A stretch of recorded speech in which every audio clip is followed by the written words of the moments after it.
town you never heard of.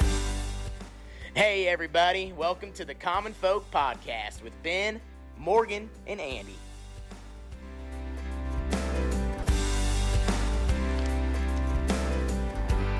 You yawning over there? You caught me mid-yawn. Welcome back to Common Folk.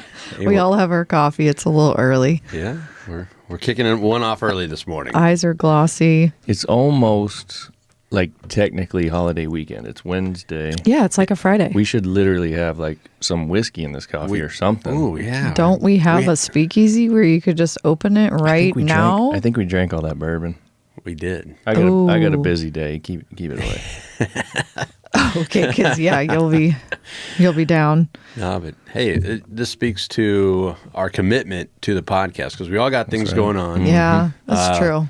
I didn't get home till about midnight. What were you doing? You kind of look like it. Yeah, we wrapped up our thanks. Thank you for that. We wrapped up our football coverage. Oh. Last night was state finals. Okay, Yeah. West Side. Yeah. Oh my I God. saw that today. We were just reading it in the car. They brutal. freaking 50 killed them. 56-0. Tell folks. That's sad. People who aren't from around here that are listening, like, what's a quick little background? Like, that's what was expected. I mean, this is it's the state high school championship. Yeah, Down at Lincoln, Yep. right? In Class A, and that's our largest class. You know, we don't go A, 2A, 3A. We just go A, B, C1, C2, D1, D2. Mm-hmm. And they're Class A, and they're the cream of the crop. I mean, their quarterback's a commitment to Notre Dame. Oh. Their wide receiver is going to Nebraska. He's also a really good defensive back. They got another kid looking at Iowa State, and he's only a junior. Dang.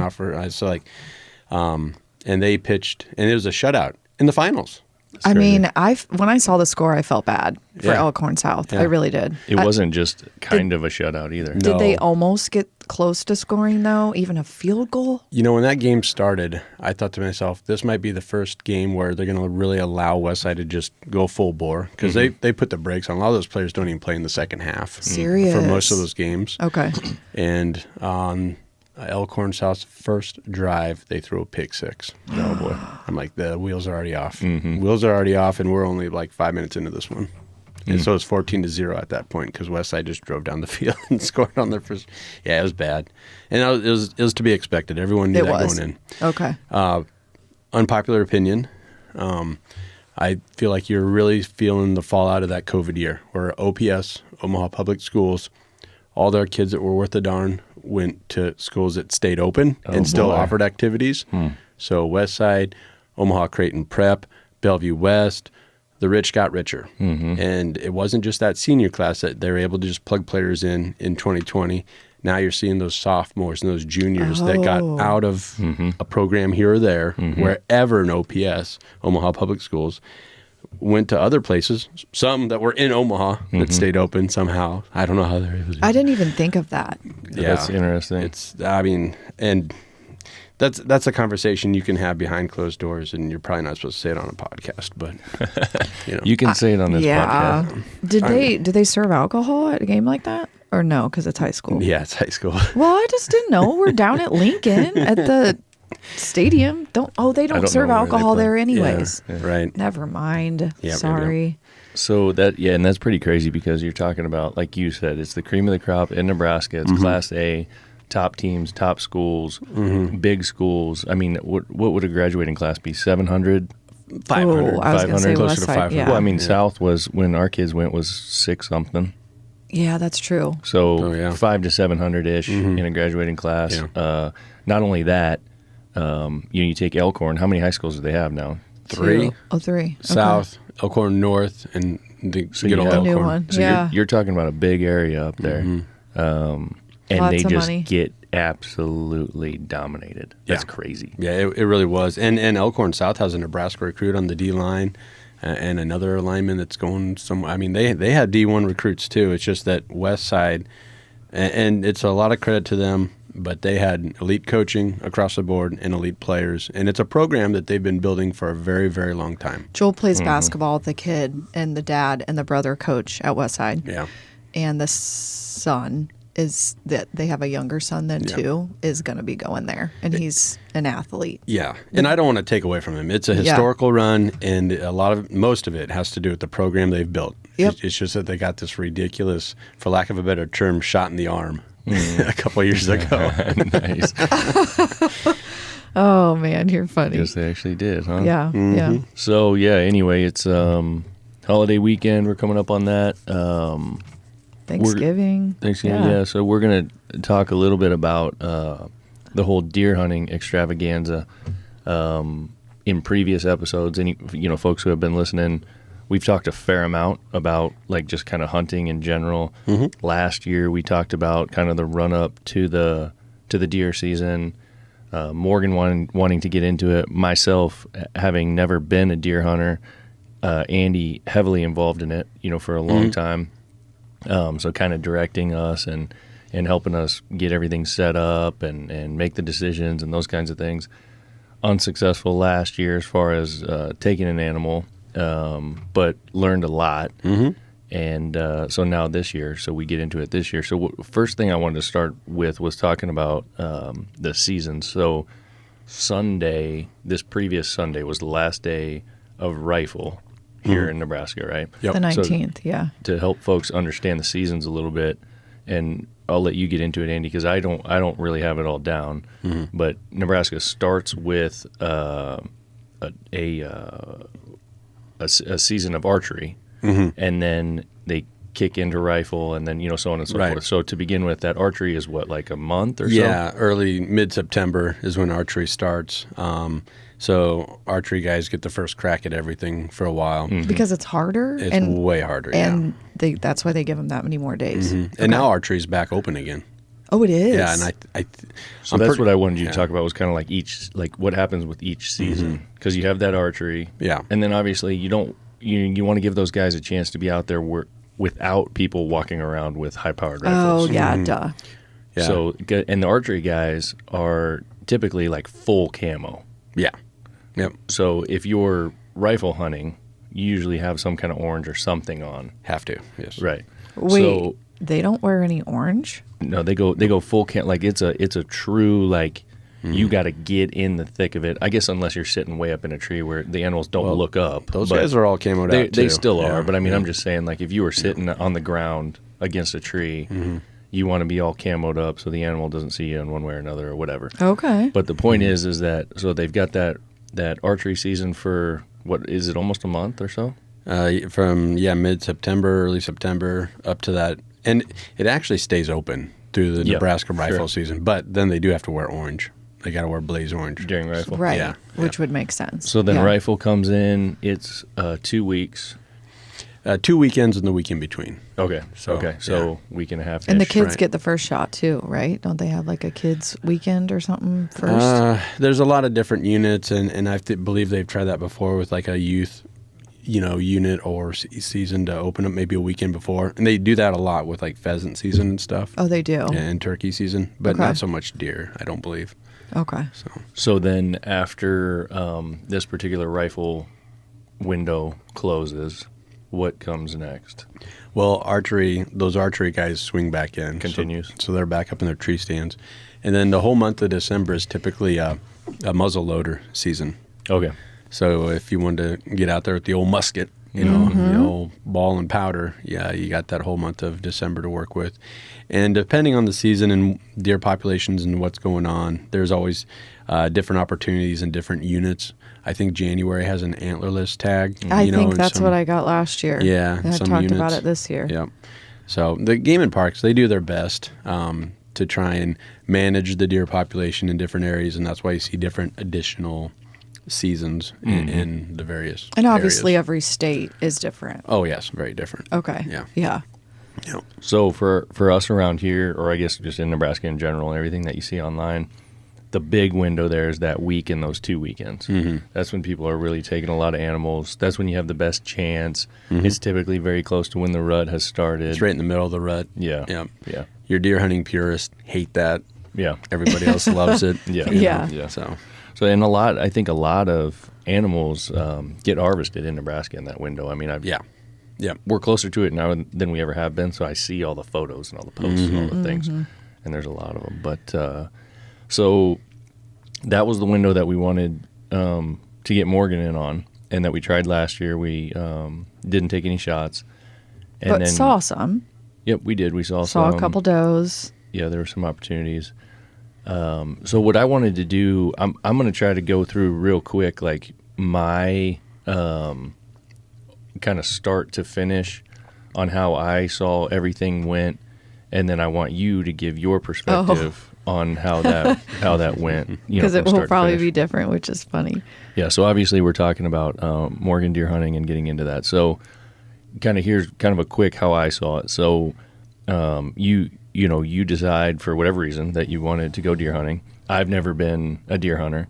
We're hanging out with Andy. Andy knows. We've got some friends that know that have done it for a number of years. So we get to talking to a couple of folks. For me, the most exciting part of it is getting a new gun. So I'm like, right, doing the outfitting. Yeah, I'm like, all right, let's go. So I start researching guns, and I keep getting pointed back to that 6.5 Creedmoor, especially for what she was going to be doing, because for one of the main reasons being that it has a low recoil, and she's going to be shooting high power for the first time, and I'm like, okay, we need something that's going to hit easy, but this round sounds like it's strong, it's flat, it's got distance, very flat shooting. Creedmoor's so hot right now, hot right now. Right. So then I go, okay, all right, that's what we're going to get. So I start hunting for that, find the Ruger American, which is cool. It comes in a whole package with a scope, everything you need other than a sling. So we get that gun, very affordable gun, and then start shooting it and start figuring out how it works. Out of the box, it shoots awesome. There's very few adjustments. We get it dialed in at 100 yards. Morgan's taking a number of shots and getting a feel for it. I quickly find out from some of my friends who are, I guess, I don't know if you'd call them not more purist, but maybe a little more old school. Yeah. Gun enthusiasts. Yeah, they've been around, that it's like the man bun round. I was waiting for for some of this stuff. Yeah. Oh yeah. So they all start talking mad because shit it's straight out of the new gate. school. Oh, it's just fun. Talk. It's fancy. It's bougie. Yeah, it's just like guys messing around. So you have these older traditional rounds that these guys have been shooting for so long. The 6.5 is a new spin. So it's like if it's broke, don't fix it. Why do we need something else? Type of thing. So, well, yeah, and it's like fancier, and it doesn't have as much recoil. It's just it's not as masculine. Okay, right, which makes sense with the man bun. Okay. So back in my day, when I was first getting outfitted, and I got my first deer rifle as a young man in high school, in middle school, the hot gun, the Creedmoor then was the 243. Everybody was talking about the 243. You need to get a 243. So versatile. You use it cow hunting, use it deer hunting. Great first gun, right? And it was the same thing, where the good old boys didn't like it. No, and use a 30 cal. You use a 30-30 if you're going to go that way. Get them a 30-30, and it's the same with the 270 versus the 30-06.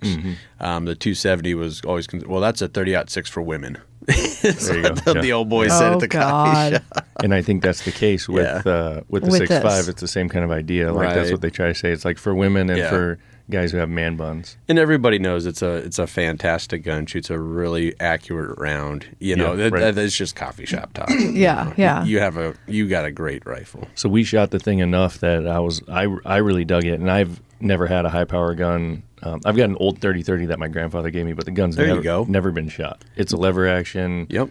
Old school. It sits on the rack and looks pretty. So we've never taken it out. So I start looking at some of them for myself, and I liked the 6.5 so much that I went and bought an AR-10 in 6.5. Oh wow! And I've shot that a number of times. Took it hog hunting. It is a great gun. I think your first deer should be at that 30-30 though. That would be fun. I'm a little bit country, you know what I mean? And that would be pretty cool too, because it's a 70-year-old gun. Yeah, you should. That's never been shot. Get a tag next year. It doesn't have an area and amount of scope. Well, there you go. Open sights, and where you guys are at, you can do that. Right. You could totally do that in January, babe. Yeah, I don't know about and that. there's and we were talking about the stigma for the 6.5, and the 270. And there's some guns that it doesn't matter; it gets a pass, and the 30-30 is one of them. And the first thing they say at the coffee shop, keep going back to that.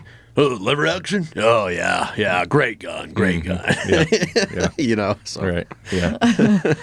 So anyway, so we go through all that, get that dialed in, and then we start kind of scouting where we're going to hunt. And we get you out here, we get Garrett out here. Yep. The Chasing the Dream boys folks can go to YouTube and all that to find Chasing the Dream. Yeah, Garrett really gets into that stuff, doing land surveys and figuring out the deer's patterns. And when he gets on the ground and he can actually see the different trails, and he really knows this stuff. Is what a big mistake a lot of people do is, first off, they don't get to the right area. And then they put their tree stand or their blind like right on the trail or too close. Like, no, you got to get off of that because you want to be hunting that trail. You don't want to be on it and disrupt the deer's patterns and their natural movement. So I really wanted to get him down here. And he gets into that. Yeah. So you could tell like he was all over it, when he was trekking around in you guys' woods and coming up with a game plan where we should put the feeder, where we should put the deer block and the mineral, and where we should put your guys' blind and where you guys should get set up. So that worked pretty awesome. And as we spend more time down there and we're figuring out the area, we start coming across other people's hunting gear. That's your love-hate relationship with deer hunting. Yeah. So we find someone's ground blind and we find a tree stand. It's like brand new. Yeah. So we take them down and pull out your knife from your pocket and cut it down. Like there was no, I'm going to be nice and unhook this. Well, we tried, but it was tied super tight. You did leave a note. That's what I was about to say next. Yeah, so left a note for them with my phone number in case they wanted it back. Never got a phone call. So we took that ground blind and we're like, why wouldn't we just use this one? So we put that in the spot that you guys were talking about. Well, and just like I was saying, so we actually found 2 tree stands and a ground blind on your property. That's right. And took them all down. And the one tree stand and the ground blind was right on the trail. Like that was totally blowing things up. And we had our mineral site above that, not too far away. Yeah. So I think that trespasser saw that and thought, all right, I'll just put this right here. Well, I mean, the deer are going to hit that where he was setting up and get off that trail and just kind of blow the whole thing up. So it was good that we found that and got that all moved out of there for sure in time. And then you had some partnerships with some a feeder company and with some deer feed in general. Yep.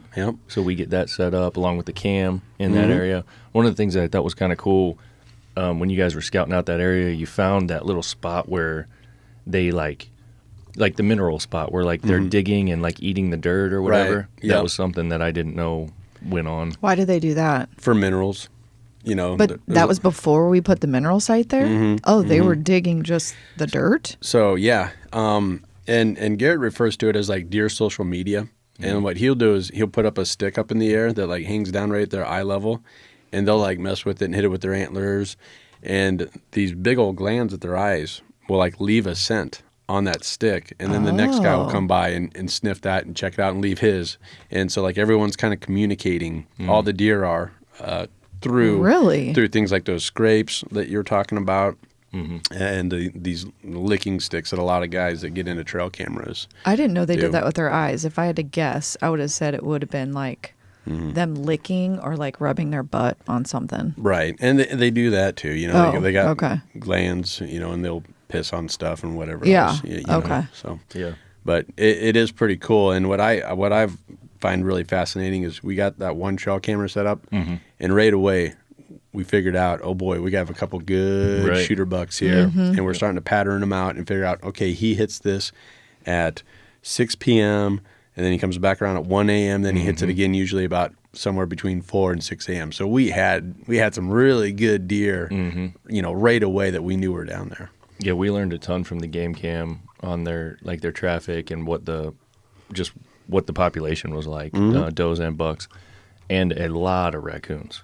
Yeah. So a lot. I mean, they were tearing our food up all year. Yeah. How do you keep them out? Well, there used to be a really good fur market, and so there was a lot of trapping and hunting for coyotes, for these raccoons and things of that nature.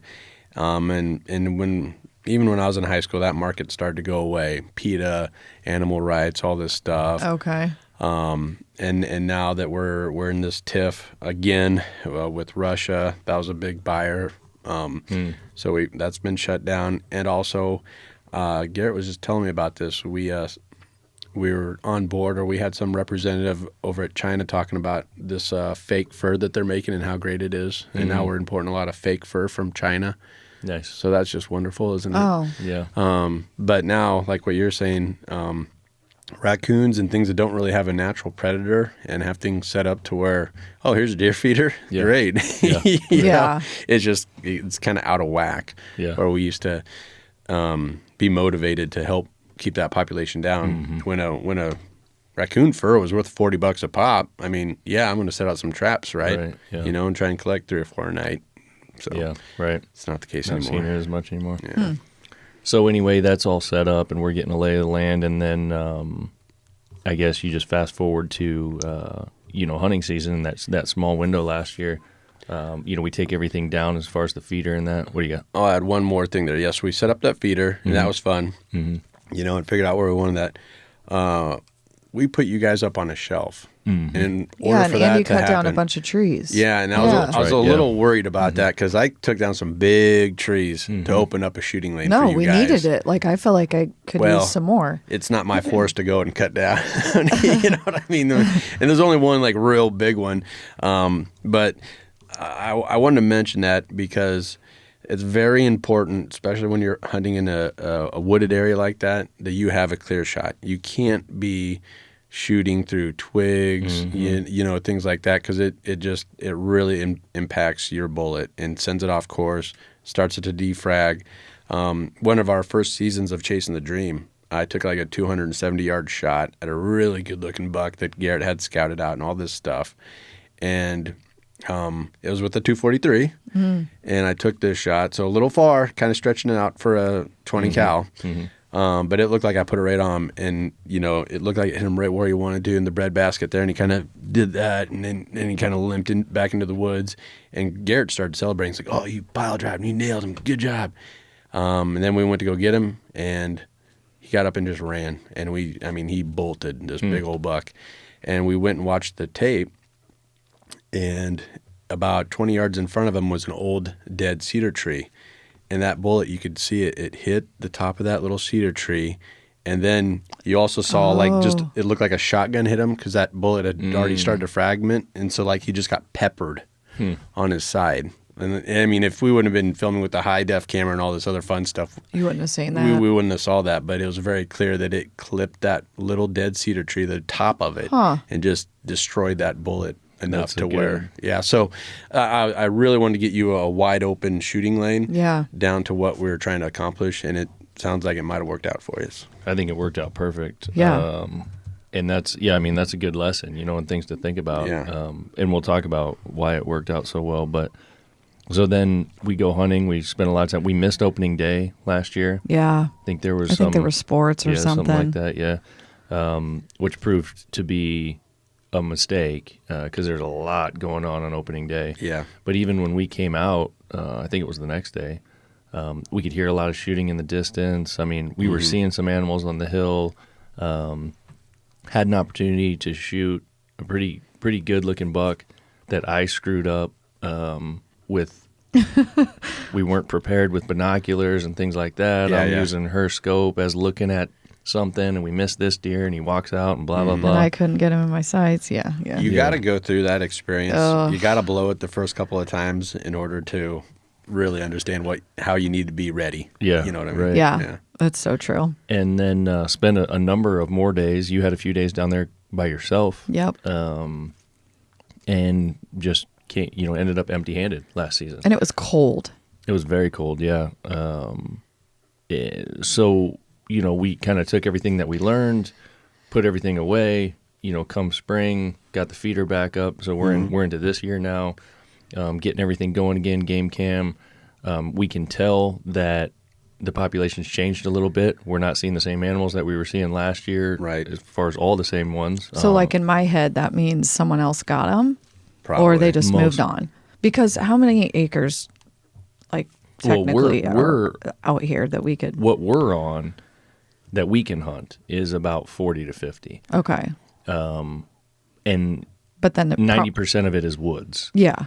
But then that just goes on and on and on, and other people connect all the way down to the river, and so those animals are moving all over the place. Yeah, and this is an unbelievable area as far as we have the river right there. We have all these little creeks and streams that feed into that river, and it's heavily wooded. And you also have agriculture. I mean, you got that bean field and cornfield and alfalfa right above the woods that you guys are in. So it's just, you can't beat that as far as deer habitat. Yeah. Okay. So anyway, we start getting our eyes on ones that we think, might be worth it. And then, get everything ready again. And we end up getting the opportunity to get down there opening day. We had to kind of force it because it was another weekend of basketball tournament and a ton of stuff going on. And then have a great morning, only, hour and a half, 2 hours in, see an animal, get an opportunity to take a shot. And had some success. So that was kind of how I saw the whole thing play out from beginning to end.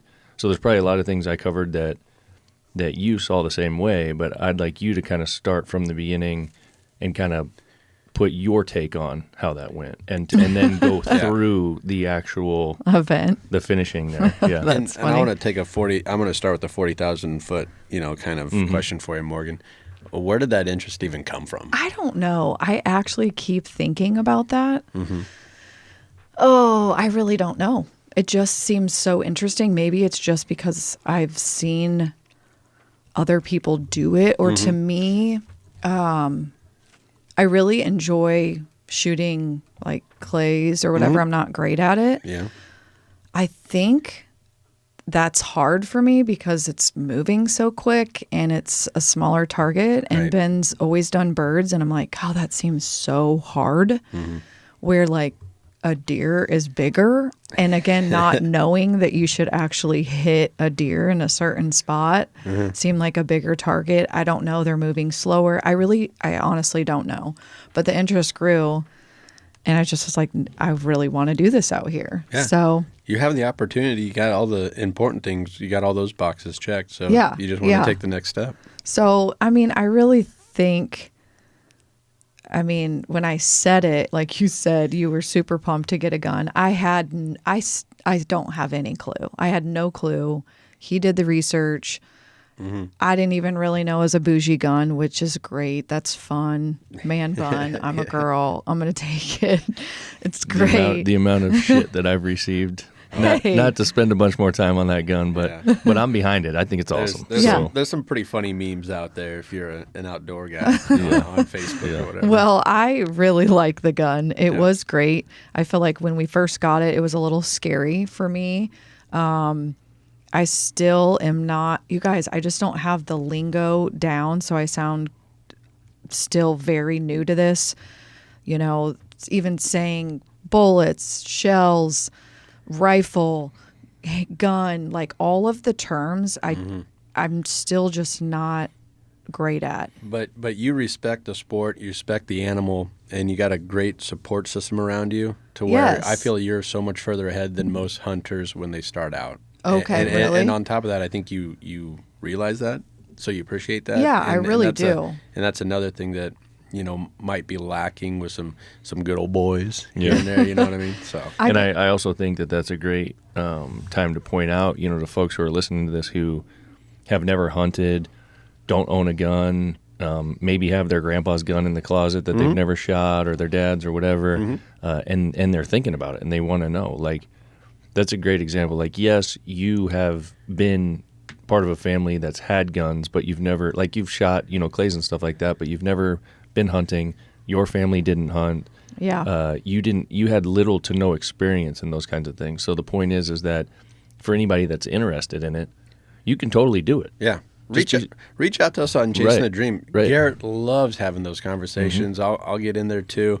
And a lot of times when we'll do a post, it does turn into a big old message board below it. And it's great. Those comments, asking questions. Everybody's on the same team. We all kind of want the same thing. Want to help everybody. And you don't have to be an absolute expert. Like you're saying, you don't have to know all the terms and have all this memorized and have I it mean, all. God, how many times have I said, "What is my gun"? Yeah, I mean, it's Can you tell me the name again? Creedmoor. Creedmoor. I If mean, you just just- say Creedmoor, that will get everyone to roll their eyes and go, oh, all right. yeah. Right. So, you so know. it can be done is the Yes, point. exactly. So folks should do it. And as Andy said, send a message chasing to the dream. Send a message to us. If you have Yeah. any questions, we'd be happy to help and get into Yeah. it. But Yeah. No, and I feel like now once I've kind of reflected on all of this, I am just very thankful for you guys' lead because I didn't put up the deer feeder. You know what I mean? All Yeah. these things you guys help me do to want to do what I want to do, which I should have, like looking back at it, should have taken more of the lead role. I guess that's kind of my personality, which may be a weird thing. Not that I always say I'm a good follower. That sounds really bad, but like No, it doesn't. I enjoy someone taking the lead and then me helping. Yeah. And so I guess maybe looking back, I should have probably filled it more, or I should have taken the No, side by side that's down. a 50-pound bag. Screw that. You got Ben, you got your son. They should do that stuff. Okay. I mean, I guess I just feel like sometimes I probably could have done more. And Like it we is- could have helped cut there's- more of those trees down. And there's no problem with it being a team effort. I mean, No, that was not kind at of the all. whole Okay. point. Of, And we wanted to help. right, for sure. You know, Yep. and you said something there, and I don't look at it that way. And I think it's something that's lacking overall. We need people to be coachable. Okay. Kids need to be coachable. Yeah. So you're saying you feel bad for being a good follower or however you Yeah. No, that's great. That's great. We need more people that are willing to just kind of step back, swallow their pride, whatever. Yeah. And listen to somebody that knows what the hell they're doing. I definitely am you know, and coachable for I, sure. I don't know everything about this hunting game, so I listen to Garrett on just about everything. Okay. You know, I mean, but he's to my me, go-to. you guys, I mean, you're definitely our go-to. Ben obviously knows guns. You're going to know about this even though you've never deer hunted. So just for you then to, that was funny Yeah. that day when we found the blind and took the deer stand down and that Garrett came and, found the spot. So really we were up, how far high, like on the cliff, or what did we say, hill, was the blind? I mean, we're probably elevated Yeah, what would that be? 60, 70 feet, somewhere in that range, I'd imagine. Yep. Okay. And there's a reason for that. Your Yeah. guys' thermals, your scent was out of the path where the deer would be traveling. That's why Garrett said we need to get you up on this shelf. So Okay. it's going to take some work. It's Yeah. going to take some elbow grease, some time, but to do it right and to allow the deer to keep their natural travel areas open. And you could tell, I mean, it's like a path. Yeah. They walk from Yep. one side to the other. We knew. And I also wanted to mention another thing. We were mentioning the feeder and the mineral sites. Garrett's main motivation for that is deer nutrition. It really is. And for homework, setting the trail camera on it and seeing what's down there. Yeah. Nebraska has a law, and it's a good law. You have to take that feeder down a few days before rifle season, like a week before or something like that. Or two or something, Yeah, yeah. and we always do, and we always follow the rule. The main purpose of that feeder, and we need to get it down there right now because right now is the most critical time to have that out there for deer nutrition. The rut's really hard on the bucks. Oh. It's hard on the does. Okay. And now we're getting into the really cold, long winter days. So it's a nutritional thing, and it really is. First and foremost, when Garrett's putting out feeders, it's for research and the nutrition of the deer. Yeah. And it even drives me nuts how expensive this deer feed is, but it is good stuff, and I can't take that from them. Yeah. So And it is, those little rules and more than them being rules, for me personally, and I think, you guys feel the same way, I want to even the playing field as much as possible. I wouldn't want us to No, have yeah. this massive advantage of a feeder sitting out there that Yeah. we know Like, oh, come the eat. animal's Yeah. going to walk up to Yeah. and start eating, and then we're going to blast it. Yeah. And I was worried that was the kind of the picture that maybe people were getting, that we Yeah. put out all this deer feed or corn, and we were just waiting for them to come eat it and, Right. and shoot them. Which, and I feel like that's something very important to me and you Mm-hmm. is not that we're like these massive rule followers, but really we are. I mean, if we're going to do it right, we're going to do it right. yeah, you want to be ethical about it. So we Well, put the and that- feeder out, and we that take was- it down. As I said, it was following the rule. Obviously, that is the rule, but we wouldn't do it any other way. No. It's kind of a But kind of an you've got to ethical type think thing. that some Yep. people have and probably shot Sure. from a car Yeah. and, Oh, sure. all the things, which seems so unethical. But so to me, if we're going to do it right, we're going to do it right. And so that also then goes back to me,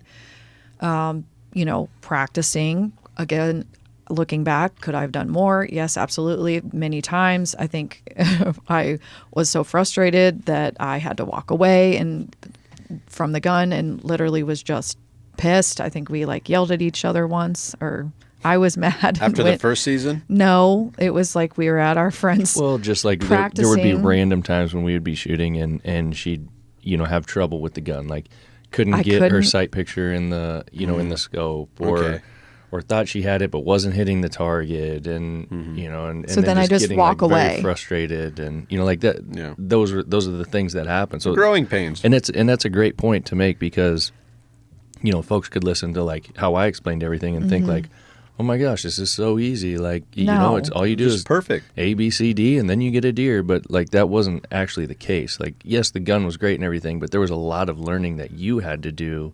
Yeah, because I felt like when you have a scope on a gun, just a perspective of someone that's never, like, it would be that easy to find it, but you really have to put your head in the right place to get a clear sight, and that still, it makes sense to me, but it's kind of annoying. It's tricky. It really is, and so sitting in the blind many times with the gun just, on the stand helping me, I would just practice and just get my head just right, and then kind of put the gun down, or every few times I would be like, okay, every 30 minutes. And I did this last year over and over and over again. So then I could pick up the gun, keep putting my head down, finding it. Oh God, I can't look through the scope. I didn't have my head right. It just was, I thought it actually would come easier to me. Right. And Yeah. I'm pretty athletic, and I know this isn't, they say this is a sport or whatever. That was very frustrating to me that I didn't get this quicker. The scope thing really bothered me. Yeah. And so I don't know. I don't know what you do with that, but I just kept practicing. Just practice, yeah. And this was basically a 2.5 or longer process for you, from start to finish. Yeah. And that's another point that we should go back to. That's true. It didn't just happen overnight. No, no. Every little thing I felt like went down the right way, and, right? And you had to go through those frustrations too. But those frustrations, they make it so much sweeter at the end. Right? Yeah. Sure. So last year was comical because, like you said, we were in the not at the time. Not at the time. The first day, we're out there early. It's freezing compared to then this year.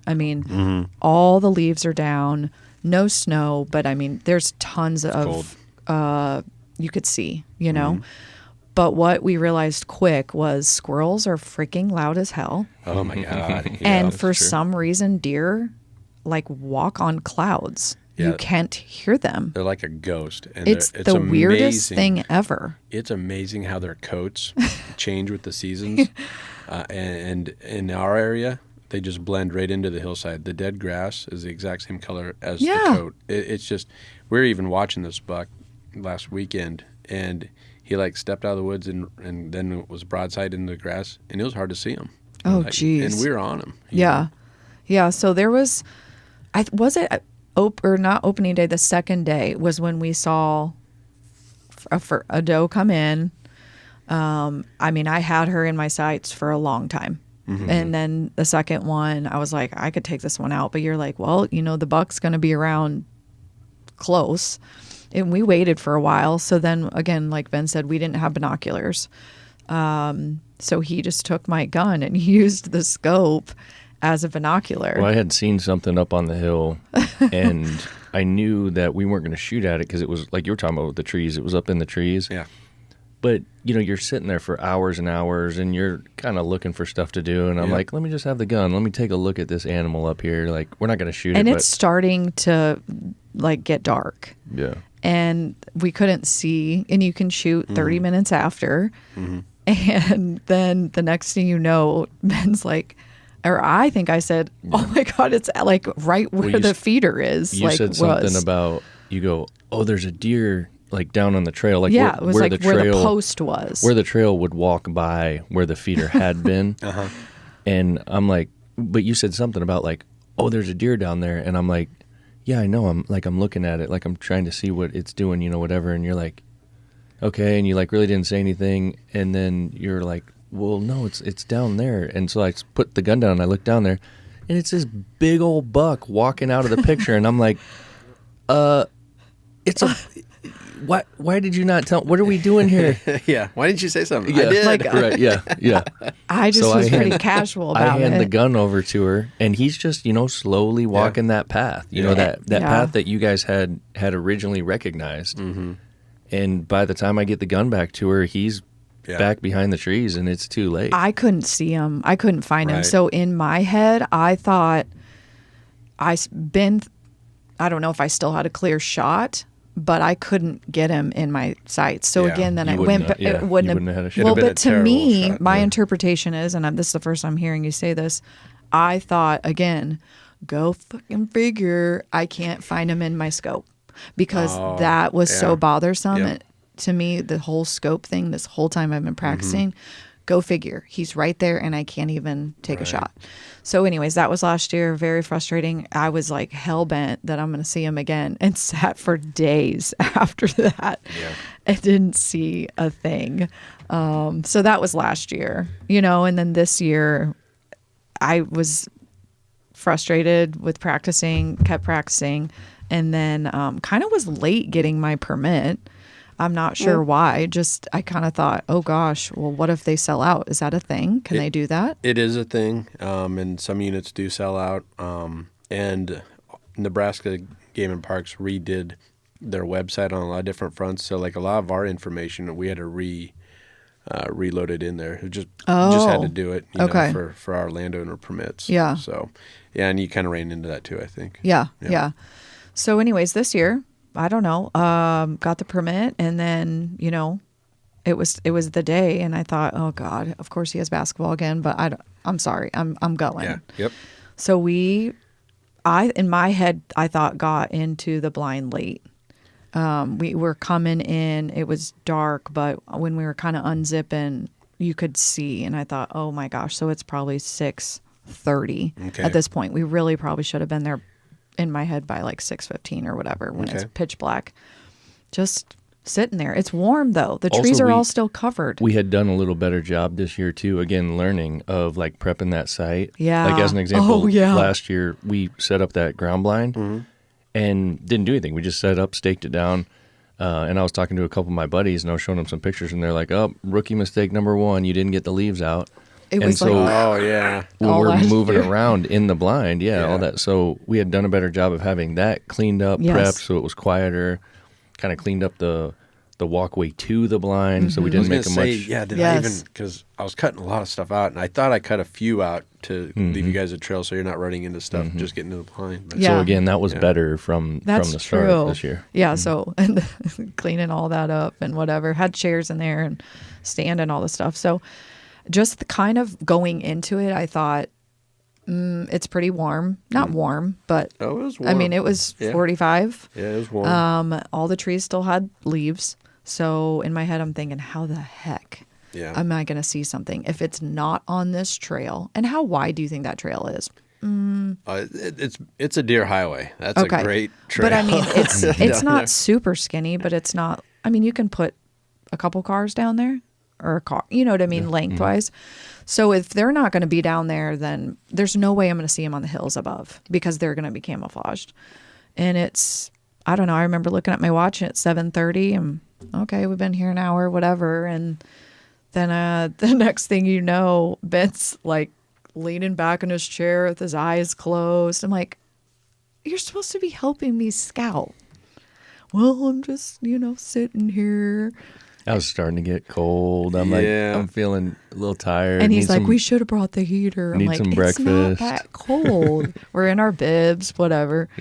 And then for some reason, I'm looking to the right side and I'm like, there's a deer.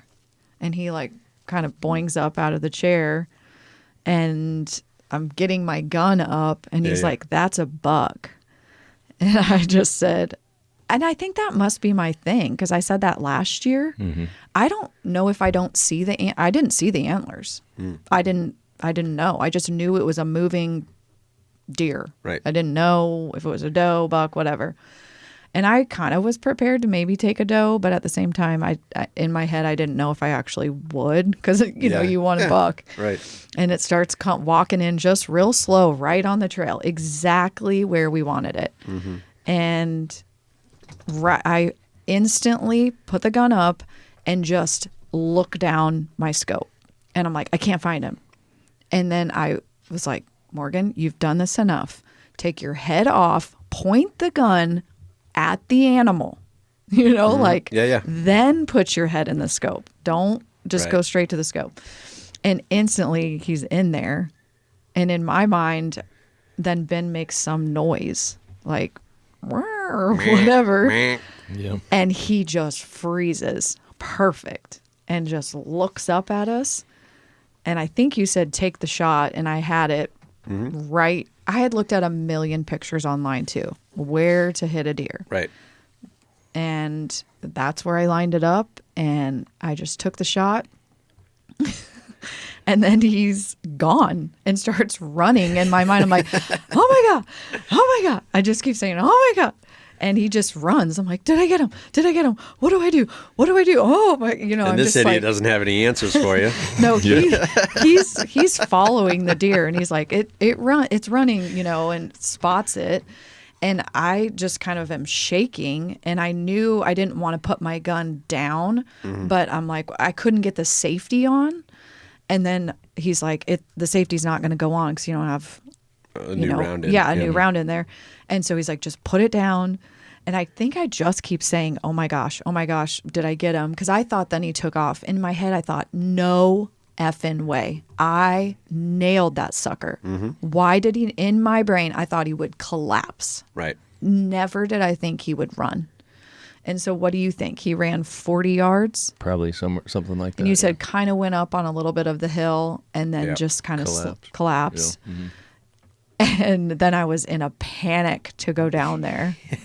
Like, I have to see this guy. If we had I really wish I would have had my phone like voice recorder on. Yeah. Because we would definitely add that audio to this podcast. Oh my God. She's just freaking out. That's great. And I think you were even crying. Like you were I did. Just like, I was like, but I wasn't like, I just had these tears rolling down my face, and it wasn't for feeling bad for the animal because someone had asked me that. It honestly wasn't. I think I just had, my heart was racing, the adrenaline, I don't know. There's so many emotions, and unless you do it, you don't really understand it. You had a severe case even beforehand of buck fever. And then you also throw into that, you're realizing a goal that took probably over 2 years in all to accomplish.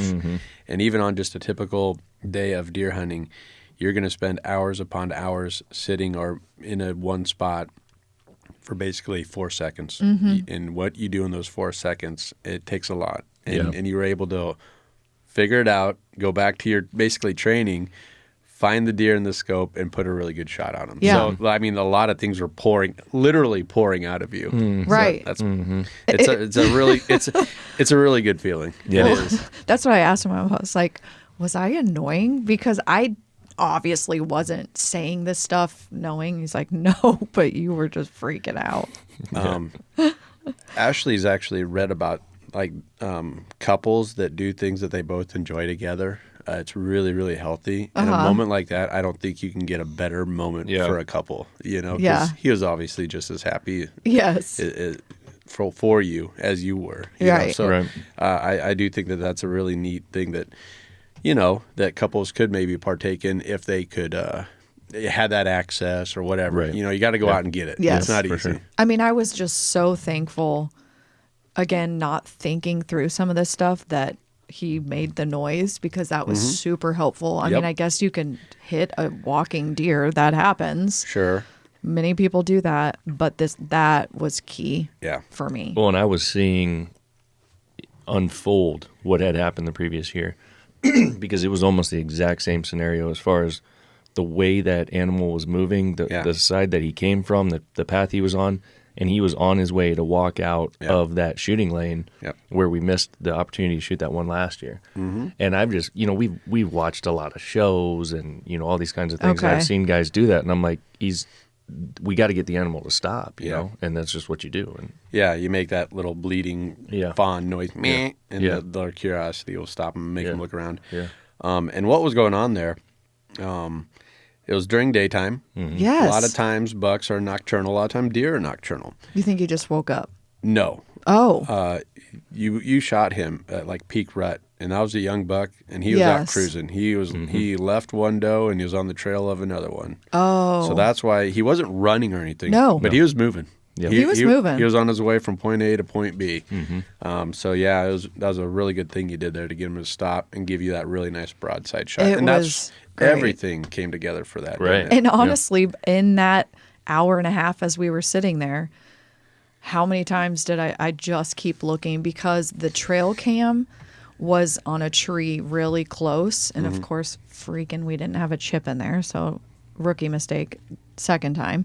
So we don't have any, action pictures or whatever.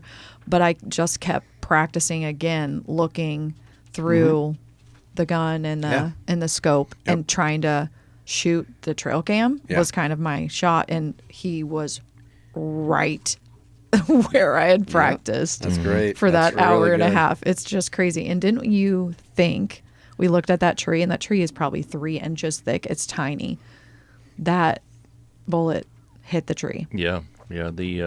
So again, like back to that 6.5. I mean, that thing is like surgeon accuracy. And a speed demon. That bullet is Yeah. In and moving. out. Yeah. It went straight in and straight out, small holes, and literally hit the tree that where it is, where the game cam's hanging. Yeah. Behind the animal and nicked off the side of the tree. And you could see blood spots and some hair, obviously, of it Yeah. coming back out. So if you guys go out with your 30-30 and that same thing unfolds, that's where that 30 cal will start to mushroom on impact and it will just blow it over. It'll fall over right there, I'm betting, if you put that type of Really? shot on them. Yeah. Okay. But that 20 cal is just so fast, and it's a smaller, it's a smaller slug, smaller bullet that just zipped right through them.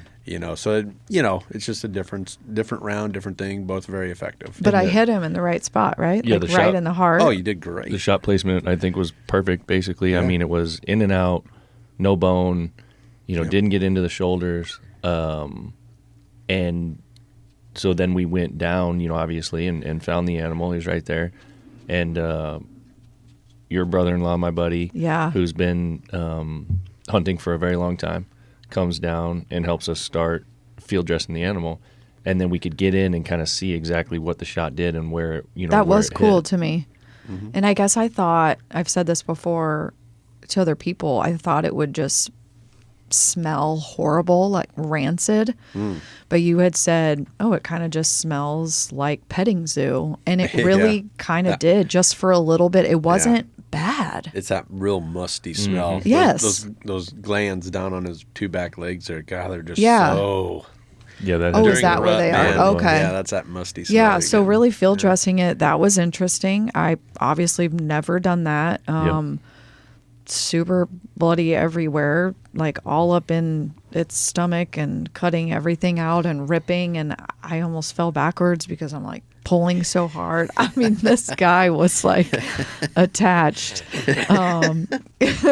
Got the loins out. So they and- made you go. Yeah, I did That's it great. all. Yep, that's good. Well, I mean, Good. Ben did the immediate butthole plug cutting and then down the stomach. And then after that, I did it up and reached up and cut that esophagus. And I mean, that was all. Something I forgot to mention to you, Ben, and maybe we should do it when we finish this podcast out. But when we were starting out, the elders always had a bottle of something. A lot of times it was just a terrible thing of like Mad Dog 2020. And if you got your first deer, rather than like take a bite of the heart or something stupid like that, you had to take a big old swig of Mad Dog. Yeah. Or I know. whatever. We do a talked battle about cry. something, So, but that maybe probably would that's be what we'll better. make her do that Yeah. here. So Yep. That would be better than afterwards when I'm covered. I thought, oh my god! I think I said, do I have to like put lines under my eyes? Didn't First do blood. it. Didn't do it or anything. But yeah. So I don't know. How much do you think that deer weighed? I mean, we wouldn't That's know. a good sized deer. I think by the time mean- we gutted it, like hanging it was probably 150 pounds, somewhere in that range. You think? Because Matt and I picked it up, and it took both of us yeah. To a good put it- effort to get it up. So I'd say it was at least that. And the rack was what? what do you call that? See, I still don't know. Is that a 4x4? 4x4? Yeah. Yep. Yep. Yep. Okay. Yep. Almost a 2-year-old animal, according to Game and Park. So Yep. we took it in, checked it in, had them tag it, all that. Colin, that was probably almost 9 to 10 o'clock, and they said they had already had 16 come in. Sure. Yeah. So, I mean, down at that's- that place. Yeah. Then we hung it in the garage, let it sit for a day. We probably would have let it sit longer. We don't really have experience with that, but based on what I've heard from folks and what you guys have done, but it just wasn't cold enough. Right. It was like We did 55, we 60. did, and then we did have a cold night, but then that next day it was supposed to be like 65 Yeah. or 70. Yeah, that's not good. So then we called you, and you rounded up Ashley and the kids, and we said, hey, man, you guys got time tomorrow? Mm-hmm. And then you came out, and we Oh my spent gosh, so helpful. 3-4 hours, whatever it was, Yep. you know, peeling all the meat off in the different sections and Yeah. vacuum sealing stuff and getting things ready to take home and do finer cuts and those kinds of Yeah. things. That worked out awesome. And Ashley really gets into that and kind of enjoys it. Yeah. I do too. It's I kind of actually liked it too. yeah, it's a deal where you can kind of take a load off and just kind of enjoy everybody's Yeah. company and you're Drink, all- just hang Yeah, out. yeah. It's like a social thing, but And you can see that your freezer's getting filled up Yeah. with every cut with Yeah. just premium meat. You Yep. know what I mean? So, Absolutely. but that's pretty most cool. do you think most people just take their deer in and pay for someone to do it? I think so. I think definitely a lot of them do, but Because really it's there's easier. there's also a shortage of capacity at those places. Like Yeah. you hear about it every year Yeah. that those places get full so quick. And how do you know it's your deer? It depends on the processor. Like some of them do particularly keep them separate, and some of them just kind of everything kind of goes in the same place. but- Right. And you're going to pay for more, you know, Yeah. but Oh. there's a lot of processors up there around our area.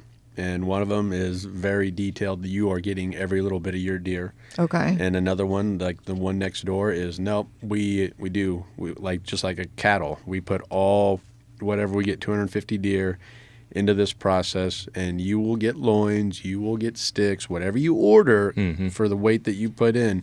But yeah, we're not going I to wouldn't guarantee like it's your that. deer. I guess to me, again, all of that time, energy, effort, You want your deer. I want my deer. Yeah. And I don't know if I would feel different in 20 years, right? Like if you just keep doing this and it just Yeah. becomes a thing. yeah. I can't speak to that. Well, I think you guys are kind of like us. You enjoy the process Yes. too. Yeah. So and most, I would say most archery guys and a lot of rifle hunters, they do process their own deer. Okay. And they keep their own deer.